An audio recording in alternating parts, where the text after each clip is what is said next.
A paz do Senhor, irmãos, eu sou o pastor João Camilo, filho, pastor, presidente da Assembleia de Deus Beré Internacional. Espero estar contribuindo para o conhecimento de todos os leitores da Bíblia. E aqui vou fazer o resumo agora da leitura do livro de Gênesis, do capítulo de número 5 até o capítulo de número 11.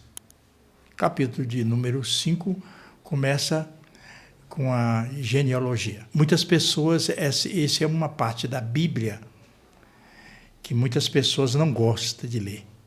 É uma verdade. Então, especialmente você que está iniciando a leitura da Bíblia, essa é uma das passagens que as pessoas, os leitores começam a desistir, porque não entende, por exemplo, a história dos judeus. Hoje todos nós cristãos, somos cristãos por quê? Porque nós somos um seguidor de Cristo, né? E qual a origem?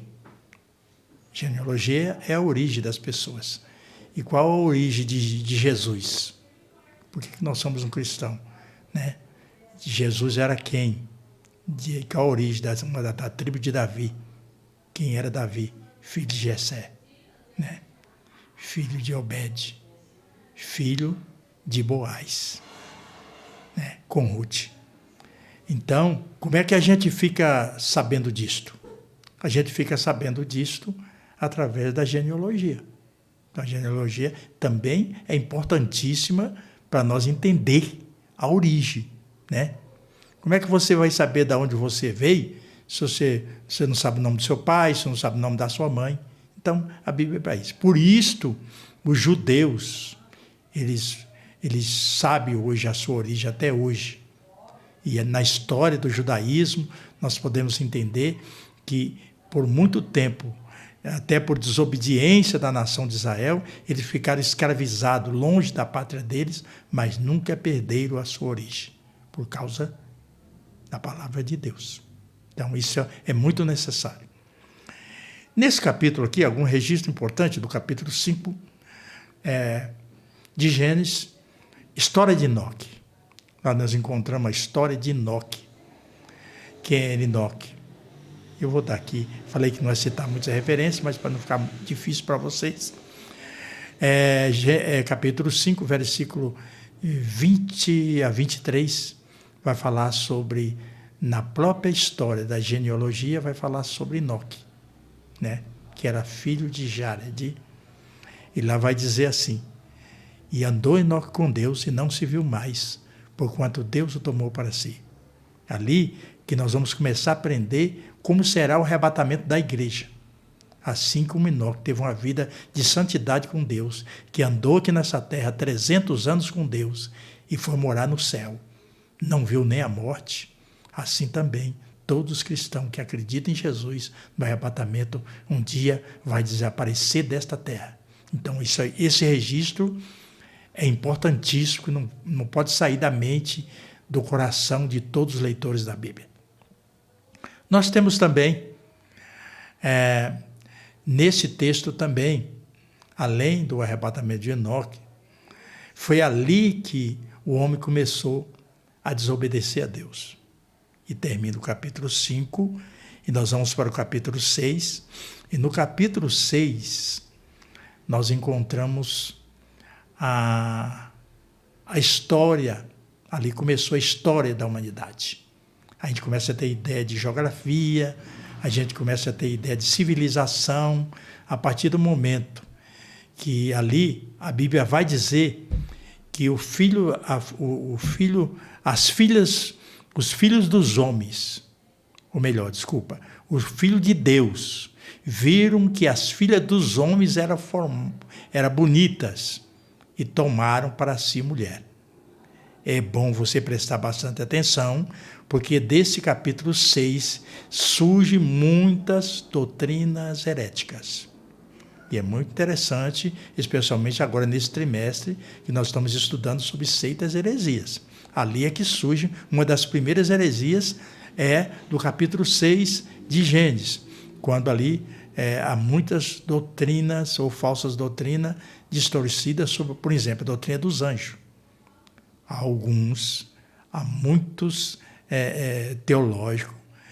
teologia, bebendo dessa fonte, torcendo a palavra de Deus, dizendo que esses filhos de Deus aqui eram anjos. E casaram. Isso é uma ideia de espiritismo, né? Espírito, anjo mantendo relações sexuais com mulheres. Então, isso é uma coisa totalmente deplorável, que a gente não pode aceitar como doutrina, né, da palavra de Deus. Como é que nós entendemos que daqui nasce uma doutrina errada, né? É que logo a seguir vocês vão entender que vai falar de Sete, né? Que Sete, que ali começou a invocar o nome do Senhor. A ideia de culto mesmo, né? Já tinha acontecido, mas o homem começou a ter realmente um relacionamento com Deus para cultuar a Deus como nós fazemos hoje diariamente. E quem eram os filhos de Deus, então? Os filhos de Deus eram descendentes de Sete, que era o sétimo depois de Adão. E é interessante, tão interessante esse homem, que um dos livros mais pequenos da Bíblia, que é Judas, que está lá bem pertinho do Apocalipse, o penúltimo livro, né, da Bíblia, vai dizer assim. Vai dizer assim, que e desse profetizou Enoque, o sétimo depois de Adão, e ele profetizou sobre a vinda de Jesus, dizendo: é vindo o Senhor com milhares dos seus santos. Aleluia. Então, os filhos de Deus ali não são anjos. Os filhos de Deus ali é aqueles que obedeciam a Deus. Eram os descendentes de Sete, que eram filhos de Deus. Por isso, até mesmo na genealogia, né, não conta Abel, conta Sete. Porque Sete foi um filho obediente que foi dado para Adão e Eva no lugar de Caim. E aí, começa então a contar a história do dilúvio, que eu quero aqui ser bastante sucinto, resumindo bem, né? Na história do dilúvio, nós temos aqui assunto muito interessante, e eu gostaria que você, leitor da Bíblia, depois se aprofundasse muito sobre a pessoa de Noé.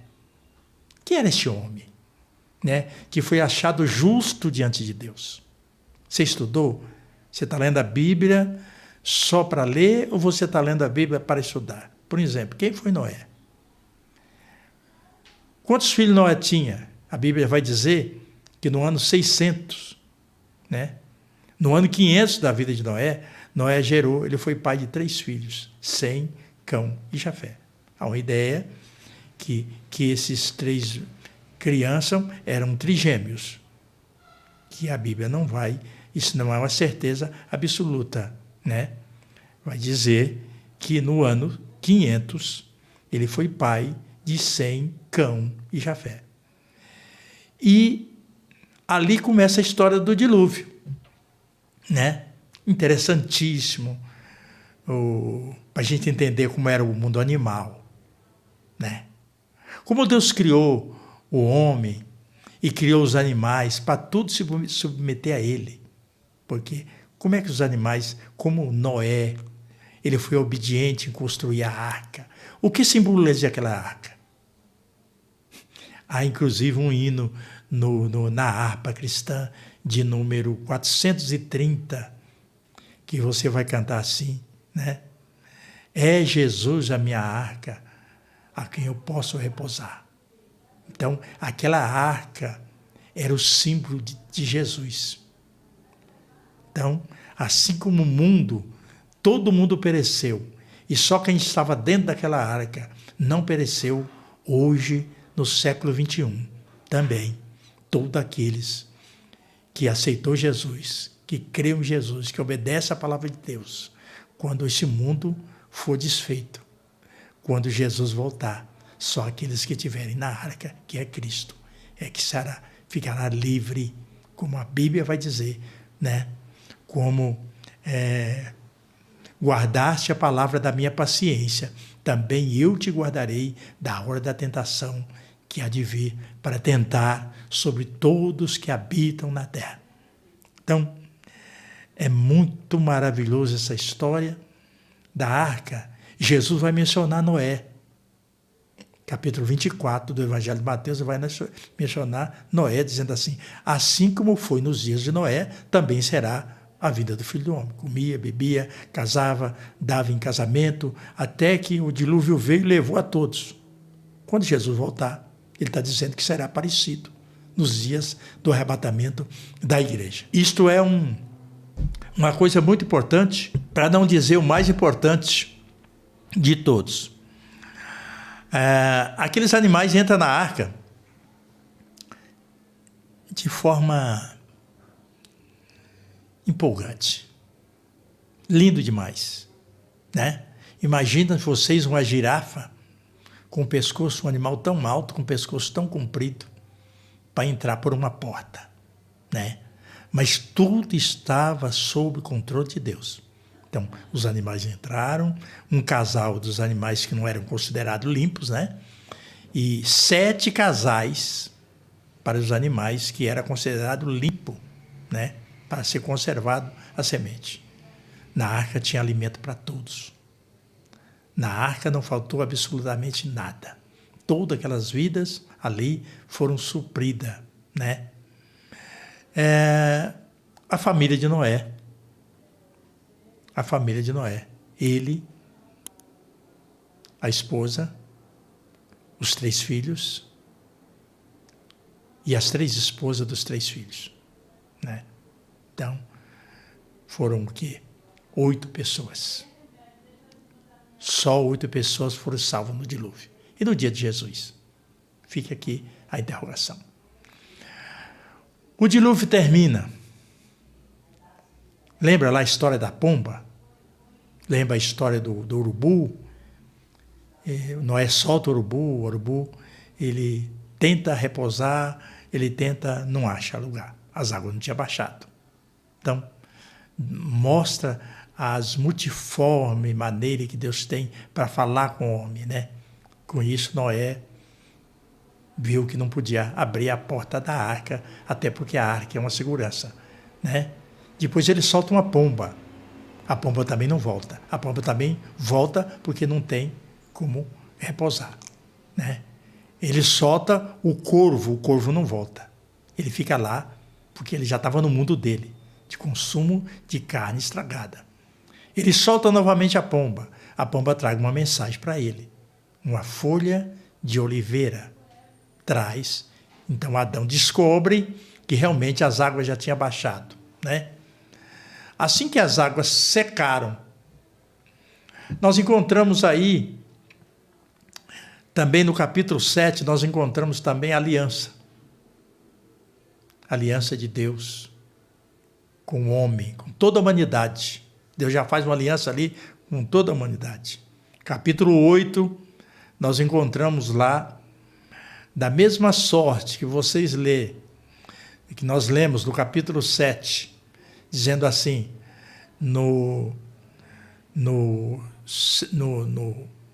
na vida de Noé, Deus abriu a porta do céu, as comportas do céu, e a janela do céu se fechar. No ano 600 da vida de Noé, no mês segundo, no dia 17 do mês, fenderam-se a fonte do grande abismo e a janela do céu se abriram. Mostra o controle que Deus tem sobre todas as coisas. Ele abre a janela e a água cai. Aí começa o dilúvio. Chove 40 dias e 40 noites. Agora vamos para o capítulo 8. Logo no comecinho diz assim, capítulo 8, que Deus fecha no ano 600 da vida de Noé. Deus, fenderam-se a fonte do grande abismo e as janelas dos céus fecharam, né? Aí cessa a chuva, a terra fica seca e logo em seguida um episódio. Um episódio que é bom todos os leitores das Escrituras não esquecer. Noé esqueceu de agradecer a Deus. Não esqueça de ser grato.